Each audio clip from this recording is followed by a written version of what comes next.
Right. I'm not, there's this idea of like, if you knew you were the best in the world at what you did, how would you do it differently?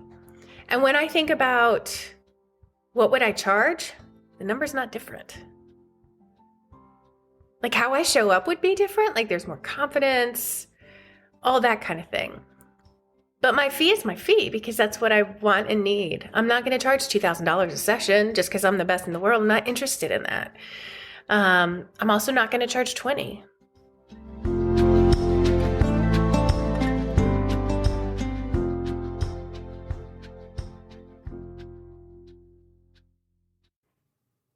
Welcome to the Money Skills for Therapists podcast, where we answer this question: how can therapists and health practitioners go from money shame and confusion to feeling calm and confident about their finances and get money really working for them in both their private practice and their lives? I'm your host, Linzy Bonham, therapist turned money coach and creator of the course Money Skills for Therapists. Hello and welcome to the podcast. Today's guest is Allison Puryear. I owe a lot of my own business success to Allison, and you'll hear us talk about that a little bit at the beginning of the episode, because Allison is a true rock star for helping people, first of all, launch and grow private practices. But secondly, she's done some next level program, which she actually called Next, which I took with her and Tiffany McLean several years ago, which launched me into this business, Money Nuts and Bolts. And my course, Money Skills for Therapists, came directly out of the work that I've done with Allison. I have huge respect for her. She is such a rock star in the practice building space. And in our conversation today, we get into how she grew up working class. So if you grew up working class, Allison's got some great things to say about the transition between growing up working class and now, in her case, making really good money in the business that she's built that helps other therapists build their private practices. She has a really cool tip, something that you can do today if you have a bunch of unspent gift cards sitting around. Allison has some great advice for that. And then she also gets into something that we don't talk about a lot, which is the things that money doesn't fix or change. I think it's so easy for us to pin our total happiness to money and create a story of when I have this much money, my life is going to look like this. And Allison has some really great things to say, a bit of a reality check, but also some positives around what money can do for you and what money can't. So here's Allison Puryear. Allison, thank you so much for being here. Thanks so much for having me. So glad to have you here with us today. Yeah. Yay. So Allison, I want to say the pleasure, but the word is stronger than that. I had the serendipitous luck of coming into your world several years ago. And I say that because I honestly believe that like the work that I did with you and with Tiffany McLean years ago when I took Next set me on the trajectory that I'm on now. Yay. That's when I met you, when you offered that program, which I don't think you do anymore, helping therapists kind of with their next level offer. If their private practice is kind of done, what do you do next? And this is what I'm doing next, was Money Nuts and Bolts. So that's how I met you years and years ago. And a lot of the things that you talked about years ago have stuck in my head in that time. And one of them I want to start with today. And that is, I remember you talking about, particularly, I remember you sharing that you make so much more money now than your father like ever did. Just the contrast between, your financial situation and what your parents were. So I'm curious for you, Allison, like how did growing up working class, how does that affect your relationship with money now? Oh, it's a good question. Well, I think there was a phase I felt really guilty for a long time. I grew up in an interesting area because my family was working class. They'd like built this house in what was the boonies right outside of Atlanta and then became like McMansion land. And so I was always surrounded by people with wealth, but our little tiny starter neighborhood that I lived in until I went to college was full of people who were not wealthy. So I think there was a certain amount of jealousy I had growing up that I then, to kind of protect myself, we're going to do a little therapy, to kind of protect myself, I had to go into like, well, rich people are jerks and they're totally like disconnected from the real world. And so that really came back to bite me when I not just like started my first private practice, but particularly when I started Abundance. It was just really thrilling when I was doing my private practice, being able to make a really amazing living. And then when I moved to Abundance and I was making more and more and more, there was a lot of guilt that my parents both worked their butts off. They are hardworking people. And to literally make as much in a minute and a half of work in recording a podcast ad as my dad made in a whole year, and he was the breadwinner, was a gut punch. And so there was a period of time where I kind of, I didn't self-sabotage because I'm far too ambitious for that, but I questioned how I could sabotage. I felt not deserving of the kind of money I was making.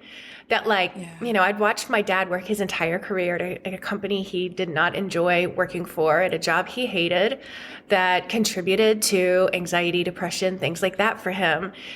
Never once, I don't think, considered quitting or moving on to something else, retired from that job and became a new man. And so there was a part of me that was like, how come I get to not only enjoy what I'm doing, make a lot of money, and feel really good about what I'm putting out into the world? It doesn't seem fair. Yeah. And I think a lot of therapists and health practitioners can relate on some level to that situation because even in private practice, even before, getting into the kind of situation that you're in where it's a more scaled business and you can, as you say, make these larger amounts because of the reach that you have. Even in private practice, I think therapists come up against that when it's like, I can make $175 for sitting here for an hour, right? And if you come from a family where I know a lot of students coming through my course and probably your course too, went through experiences where maybe there wasn't food in the house or there was fear of losing their house or there was money and then there wasn't money. When you've come from situations like that, to suddenly be able to earn by doing something that you love is a real disconnect from where you come from. Right. And it's a thrilling disconnect on one level. If we can just kind of step into it ourselves. But then I have a really good relationship with my parents. I've always had a good relationship. They're amazing parents. And so I think if I'd had a more contentious relationship, I might be a little bit but instead it's more I watched you guys work your butts off and worry about money your entire lives. And I don't have to worry about money now. And that also doesn't feel fair. Yeah. So I'm curious, how does that look for you now? Is the guilt still there now? Now a few years in, what does that look like for you today? I don't feel guilt anymore. And it might be one of those things, how sometimes we teach what we need to learn. I think I probably ended up talking to enough private practitioners who were feeling that guilt that if all the things I was saying to them finally sunk into me. I think too, my parents are proud of me in a way that isn't jealous or snarky in any way, shape, or form. They're just kind of amazed that so many great things are happening and I'm creating great things. And I think that probably helps too. My dad doesn't begrudge me a dime that I make, right? So I think also being friends with Tiffany McLean always helps. Because you can't just be friends with Tiffany and not get in deep sometimes. And I think just surrounding myself with other people who have wealth and realizing none of these people in my life are jerks. I only hang out with great people because why waste my time with other people? And a lot of them have wealth. And so it's this challenge to my younger self around I kind of had this idea that as you made more money, you became less human or less good. And I've always been very concerned with being a good person. And so to be able to see that there's not a causal relationship there, it helps. Well, and the word good really sticks out to me when you say that there, Allison, because this is my therapist brain going, a lot of ways too, I think good is connected with being small, especially for women, Yes. right? Like good from like a trauma perspective is about being small, out of the way, not drawing attention to yourself, like passing under the radar, right? And I would say that you are not being good now in that sense. Right. You are taking up space. You are making an impact. You are being seen, right? Like you've changed probably thousands of practitioners' lives at this point, I would guess. I know you've certainly changed mine. And I did a short program with you. I haven't even done like all of your programs, right? So I'm curious about that, like that idea of good. I mean, I guess if we're not trying to be good, if we're not trying to be small, what can we try to be? Like, what's a more empowering narrative to aim for around money and the work that we're doing? So it's interesting. Yesterday I was talking with my team about like if we were just like working on some copywriting examples for the people in my membership. And so I was like writing an about me to a different niche than I have. Like it's the niche I would change to if I was trying to change my practice. And it is, you know, like many of our niches, like really me at a different stage of my life of like female identify or woman identifying. People who have been told throughout their life they're a little too much, and so they learn to tamp themselves down. And they're trying to like relearn how to take up space and how to use their voice and even just find their voice. And I honestly, like, I think this business has helped me find my voice in a way that nothing else could have. No hours of therapy have done this. So I think that like, I would encourage people to search themselves, not necessarily the stories they've been told about who they are or what they're worth. Like that would probably be my response there, because I think we know most of the stuff. Like we learn tasks and techniques and things like that around our businesses. And we can, our views can get enlightened as we get more experience. But I think many of us, myself included, historically, have looked to experts in how to do things. And so rather than like filling the role of that expert right this second, I want to tell people to like just be still and quiet, which I hate it when people say that to me. But just be. I know that's your favorite thing, being still and quiet. I know so that about bad you at particularly. But it always like, it always gives me great information. So I'm going to project and assume it'll do the same for others. But to be still and quiet and listen to what you know to be true. Yeah. And when you say that, it makes me think about kind of like stepping into like a more authentic version of yourself, like who you would be if you weren't trying to follow all the rules that have been put on you or all the stories that have been put on you. Right. And part of that, I think part of when we do that, we often do start making more money because we've like hit this like, I want to say the word vibration, and I don't know why I want to say that because I'm not a vibration kind of human, but it's like people feel that you're like really speaking from who you really are and that you're really grounded and that this is really real. And they respond to that, you know, and if you build your business in a way that you get paid for that expertise, you do start to make more money. And in making more money, I would say the opposite of being good and small is you get to have impact and you get to have power and make that money make a difference in your life, other people's life, your community, right? You get to take up space. I had a business coach once tell me like money is the power to do. And I've held on to that because I'm like, oh yeah, like that is a way to take up space. And yeah, sure, it can be wielded for evil, but it absolutely can be used for good. And when you have more of it, there's more good you can do if that's how you're choosing to use it.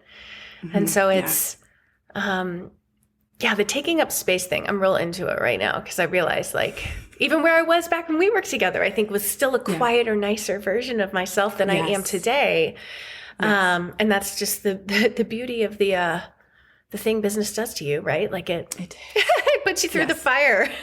Yes, I am on the same road. I am further behind you by a lot, but I have noticed the same thing. Like you have to show up. You have to put yourself out there. You have to say things and then be like, oh, that was not quite what I meant. And you need to really like put yourself out there in this consistently over and over and over. Yeah. So I'm curious for you then, Allison, like coming from that working class background where you didn't have a lot of money, I'm wondering, are there any kind of like little leftover habits that you notice that tell you that some of that maybe scarcity is still there? So there's a habit that I held on to. I'm a natural saver. I have been throughout my life. Feel much safer with a nice, healthy savings account. And the second it dips below whatever number it has climbed to that month, I start getting terrified that like everything's going to fall apart. So to that end, I was also a saver of gift cards.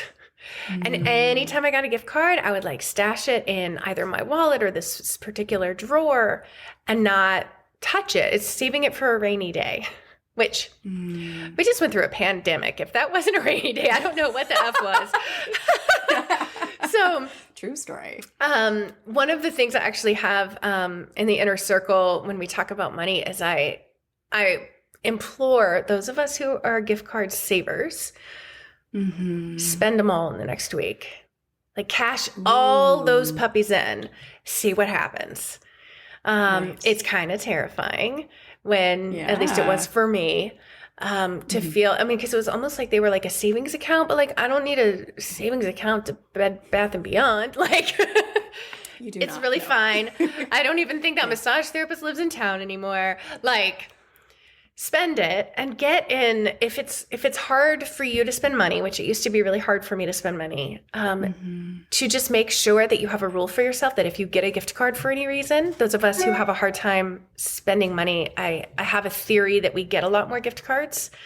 That's another thing, but spend that thing within 2 weeks so that you can have the experience of like flow financially. Like it comes in, it's okay for it to go out too. I think about Carrie Nola and she'll say, thanks, more please, as she spins. I love that. Yes. So yeah. And I love that you bring this up because something that I see a lot in my course, in Money Skills for Therapists, is a lot of people come in who are spenders. And spenders, they know they're not supposed to be spenders. Right. Like, we come in with the shame of like, I don't know how to hold on to money. It just goes away. I don't know where it goes. Like, that's something that's kind of like, I have a bunch of credit card debt. There's like obvious indicators there that your relationship with money is not in balance. But I also get students who are more on your side of things, who I would, call hoarders. And hoarders don't necessarily get called out for their relationship with money because there is this narrative, which is probably more of like a working class. I know certainly in my family, coming from like a farming background where there was not money, hoarding was kind of like what you did because you didn't know if next season was going to be a good season and nothing was kind of to be relied on, right? But in our practices, when we can keep seeing, clients, money is going to come. Money's going to come in the work that we do. Hoarding has its own kind of pain associated with it. And I'm curious if you would be open to telling us a little bit more about, for you, like what the experience is. What is that happens when you're just like holding on to money? So for me, I think of it kind of like, so I'm an eating disorder therapist, right? And I'm somebody who is recovered from an eating disorder. And so I think about like the number going up for the number that feels safe. Like when you're hoarding, it just keeps going up, right? And how that is so similar to someone wanting to lose weight, and how particularly with folks with anorexia, but not exclusively, that number going down, like there's no basement number that's going to be good enough. Just like there's no amount of money that I can save that's ever going to be enough. So for me, the hoarding money historically has felt almost, I'm honestly almost a little manic. Like when I got pregnant with my first and my husband was working, I was was in school. I was the only one working, and the baby was going to be born before he was out of school. And I was like, well, if I want to take a maternity leave, which I think I probably should, I'm going to have to save. And I saved almost manically, like every dime, every bit of me that is good at saving just leaned right in. But it was not a peaceful or a measured experience. It was very much like, I need more and more and more and more. And I saved, oh God, Lindsay, I saved so much money for that maternity leave, thus stressing myself out the entire pregnancy, way more than I have ever spent in a 3-month span of time in my entire life, even now when I make much more money. There's no, it was ridiculous. So. Yeah, because there's a belief there, as you say, that there's never enough. there's never enough. Like when you're coming from that place, nothing will satisfy you. It sounds like in that case, there was no number you would have hit to be like, oh, okay, my maternity fund is full. Right. Now I'm going to relax some more, or I'm going to like put some money these other places. It was like insatiable need to save. Absolutely. And I think I don't know how much of that is just my personality. Like there's never enough of anything. Like you can give me praise, but it's still like an endless hole where I would love some more. You know, you can do the same with me with money. Like I'm just kind of like a deep well. And I know that about myself. And I also know that like none of what anybody tells me and none of what I get paid actually fills it. Like none of that's actually all that important as long as I'm taking care of myself. So being really clear about those aspects of my personality, whether or not they came from just temperament or growing up working class. I mean, I do think a lot of my money hoarding historically was about being working class. And I think a lot of my, I still, even though I would definitely be considered wealthy at this point, I'm still very impressed with wealth. Like when I go to a friend's house and they live like in a really nice house, I'm like almost like, oh my gosh, you know, when it's like, it's a house, it's fine. It's like some wood and some like steel and some, you know, like quartz or something. I don't know. Quartz. Yeah, of course there's quartz. Yeah. Or marble sometimes. Like, yeah, it's some nice materials that they live in. And sometimes I almost fetishize it a little and I have to really pull myself back from that. I have a recent experience of making some other friends with wealth. A lot of them have generational wealth. And that's been a really, it's pulled up a lot of my stuff because most of my life, the people I knew with generational wealth, which was kind of like my earlier years through, you know, middle or high school. And then I was with kids in my SES until recently, there was this sense of like, they're better than me that I was walking around with that I didn't realize was still lurking and still until I started making these other friends. And so it's been an interesting step back to be like, good for them that they have generational wealth. Like it means literally nothing about them as people. And I love these women. I love these families. They're great human beings. That's what matters. And I'm not less than, and I'm not better than. Like the money piece means freaking nothing. It really doesn't mean anything, but my brain keeps trying to make it mean something.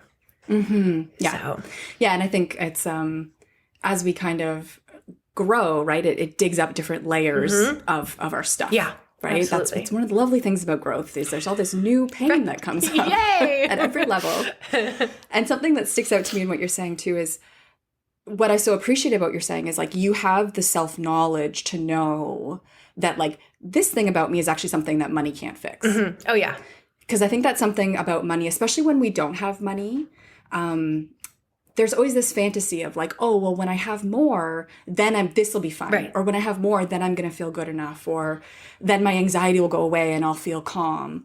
Right. And sometimes there are actually material needs that are not being met that money does meet. For sure. And I absolutely believe that. Like money is real. It means that you can have like a house over your head, food that is good food, that's like healthy for your body.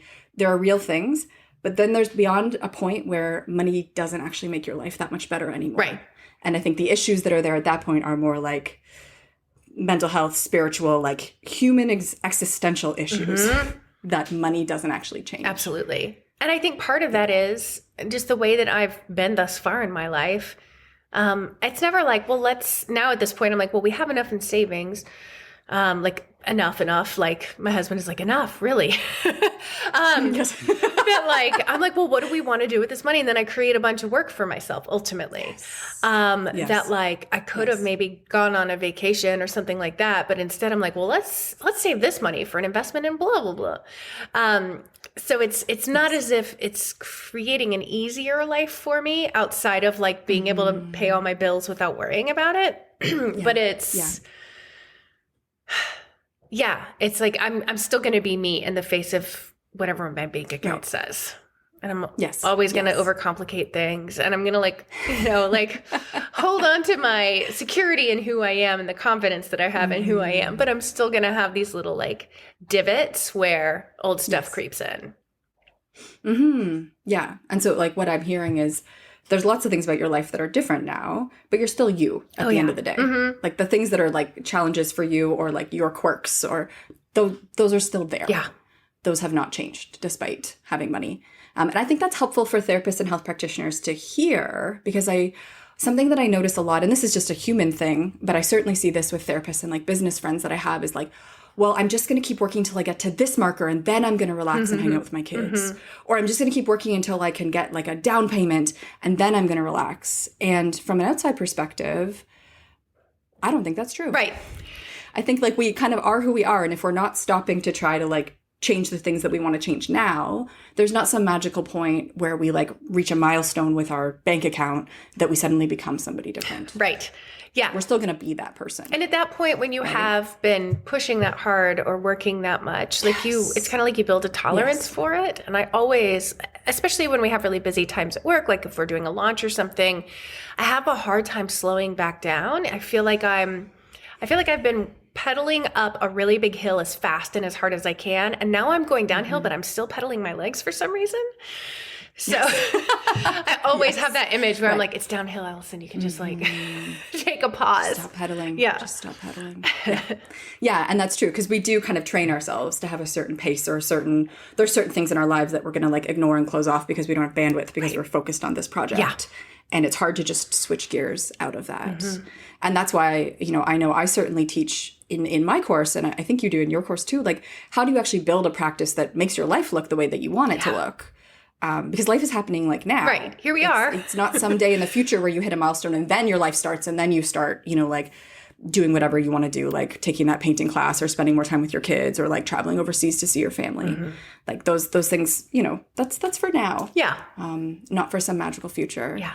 So something that I wanted to ask you about too, Allison, is you and I have a lot of overlap in terms of helping therapists with fees, right? Like we work with therapists and who are new to private practice, or in my case, who have maybe been in private practice for a little bit and start to do like real math with real numbers and realize like, oh, there's a fee that I need to charge that is far from where I am. And so I'm wondering for you, like in terms of the usual kind of like narratives that there are around setting fees, what's something that like really gets your goat that you want to set the record straight? Yeah. So there's this dichotomy that really bothers me. And I think both of them are wrong. One of them is charge what you're worth. And the other one is like that basically if you're charging a premium fee, you're clearly like you don't care about people and you're just in it for the money. And I find that these two, whatever side of this you're on, they're usually coming from not a whole lot of depth of thought about it. So like maybe pieces of that could be true of each of them, but like the charge what you're worth gets me because like, okay, let's take an example of like your average listener, right? They are going in and they're seeing clients, and over the period of time that they are working with this client's relationships improve, their job performance improves, they're feeling more steady and stable in themselves. They feel like they can accomplish far more than they ever imagined that they could. They're able to be more loving and generous with everyone around them, right? You can't put a number on that. There's like literally no number you can put on that, like it's too formative. It's too life-changing. Like there's no, you don't pay for that, So like this idea of charging what we're worth, which I hear therapists say a lot, like how in like $6 million, like what are you worth, Lindsay? Like there's not a number. There's not a number for that. And so I find that people who are feeling empowered around setting fees will often say that of like, yeah, girls, like charge what you're worth to encourage one another. And I appreciate that they're often trying to lift up other folks, trying to lift up folks in our fields. Sure. But it's not accurate. Yeah. Like I think the best we can do is figure out what we need to live the lives that we want to live and to make this a sustainable career. Do the math for that, and boom, there's your fee. Yes. I think that like a lot of like online marketers like us will sometimes talk about like charging your worth, or like if you're doing a course, like charge based on the outcome, But like, if you told me like all your relationships are going to get better, you're going to become confident, you're no longer going to be weighed down by the things that are weighing you down, at least not to this extent, there's no amount of money I wouldn't give you. Yeah, seriously. You know, like whatever I have. All the triggers that you have will be gone. Yeah. You'll be able to like just be calm in the face. Yeah. Yeah. So we can't like that model doesn't work for us. No. And like on the other side of this spectrum are the people who are like, basically like you should be working for pennies on the dollar if you're really a therapist and you're in it for the right reasons, whatever the right reasons are. Like you should be self-sacrifice. Yeah. Let's get a little martyry up in here. But this idea that you should not be charging your clients a premium fee or like whatever fee you happen to come up with when you do the math. And gosh, if that's the case, like I had somebody comment, I said something about that, and I had somebody comment, like, oh my gosh, are you actually arguing for more expensive therapy? Like, you're ridiculous. And I was like, well, maybe I am. If it means that the therapist gets to retire and they, can set up a college fund for their kid and they can take a vacation however many times a year they need. Which are like not exorbitant things. No. Like that's not a wild thing to be able to retire. Right. I'm not, there's this idea of like, if you knew you were the best in the world at what you did, how would you do it differently?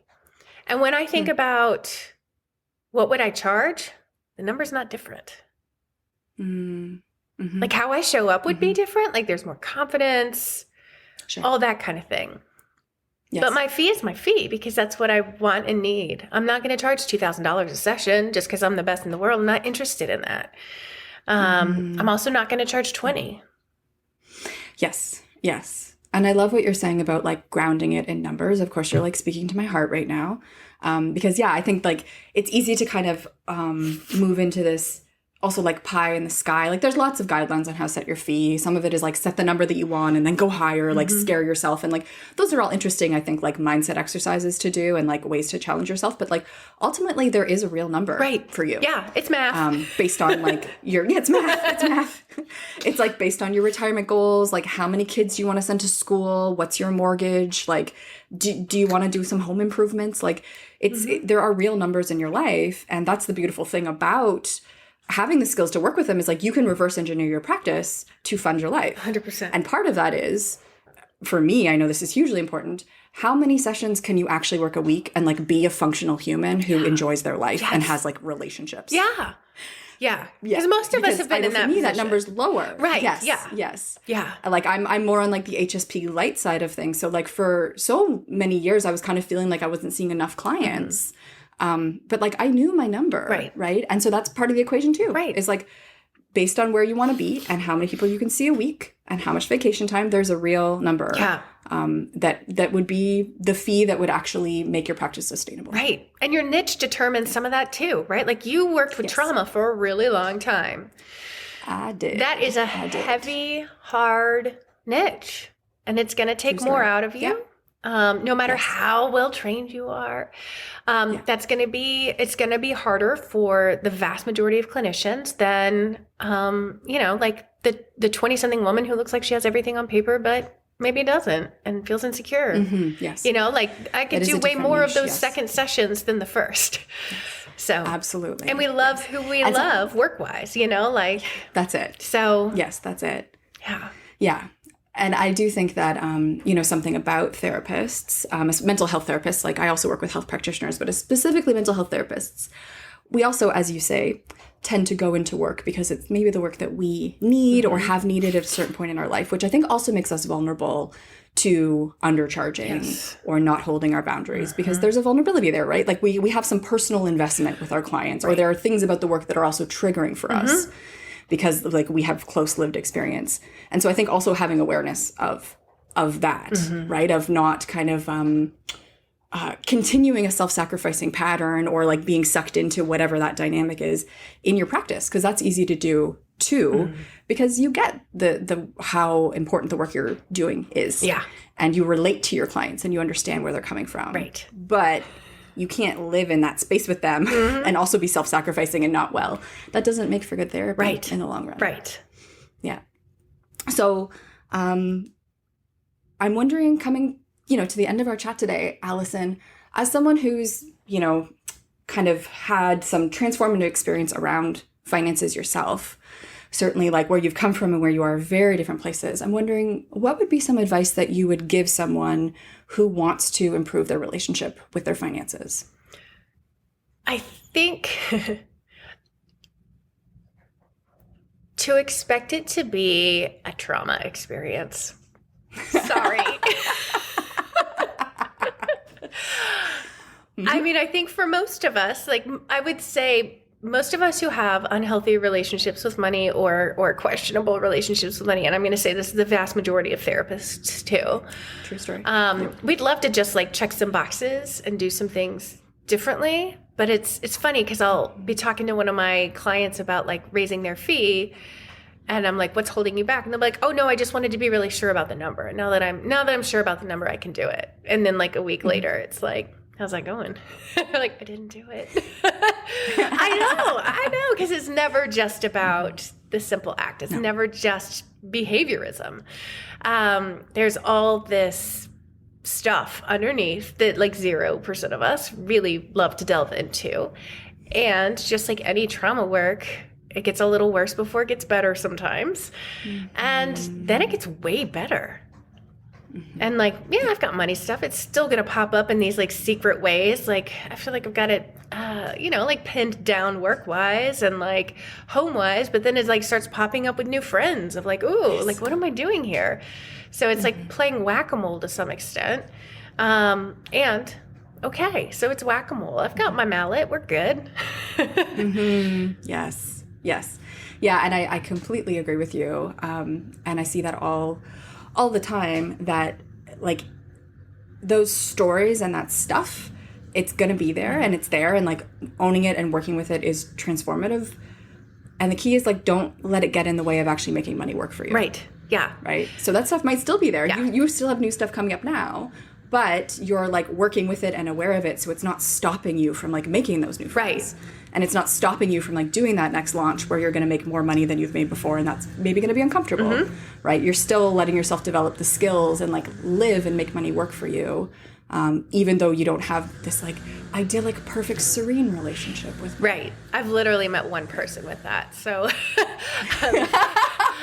yeah, I don't think that's most of us. Yes. It's certainly not me. And it's okay. Highly in common. Like there are lots of things I don't have completely like placid relationships with. And that's part of what makes for the complexity of life, that makes it so interesting and enjoyable. Yes. It's just part of being human. Yeah. Great. So Allison, if people want to hear more from you, if for some strange reason they don't already know about you, where could they find some free resources to like get into your world? Yeah, so if you want to go... or I should actually say, what are your free resources? Because we're going to put the link in the show notes, so you don't need to read out a URL right now. Got it. But what are some of the free resources, or what do you have right now to help people get started? We have so much, and we just put it all under one link. So you guys will have the link to all of it, but we've got like a free checklist for those who are getting started. My guess is most of your people have already gotten started. Not necessarily. Okay. No. Yep. And so we have the really proactive ones who are doing money while they're starting. Oh, I love that. Don't you wish you'd had that? Too. I wish I had that. I'm so glad they're with you. Yes. Me too. So we've got that, and then we have how to basically like a free webinar about how to get more clients in without being like not yourself, without being salesy, and without spending a ton of money. We've got the podcast. We have the free Facebook group. We've got a ton. So yeah. You got it all. Nice. And what, if people were going to pick a social media channel to follow you, where should they follow you? Today I'm going to say Instagram. Okay. Yeah. And what's your handle on Instagram? abundance_practice_building, because Beautiful. I like a lot of letters. Building. Something I noticed about therapists is we're not succinct. No. That's not what we do. No. I wish I was more succinct for sure. Well, thank you so much, Allison. It's been great talking with you today. And all of the links that Allison just mentioned are in the show notes below. Thanks so much for having me. I hope you enjoyed that conversation with Allison. Speaking with Allison is always inspiring because she, as I said at the beginning, is such a rock star. She has built so many pieces to her business to help private practice therapists have success, and has managed to really get money flowing in her life through doing that as well. But it's also like a good reality check too, of those fantasies that we can have about what it feels like to be running a really like a six-figure or probably a seven-figure business in Allison's case. So really illuminating conversation with Allison today. I so appreciated that. If you want to hear more from me, you can follow us at Money Nuts and Bolts on Instagram. And if you're ready to take those steps to really get money working for you in your practice and get money doing for you in your practice and your life what money can do, then you can join the waitlist for my course, Money Skills for Therapists. We only open the course at certain times. So if you want to hear about the next time Money Skills for Therapists opens, get on our waitlist. It is a 3-month course with coaching and community support where we walk you through step by step in these digestible little pieces how to go from that money confusion and shame and avoidance into really getting money working for you in your private practice, and even going towards some of those bigger, more important goals that do make a difference in your life. So you can check out the link in our show notes to get on the waitlist for Money Skills for Therapists today.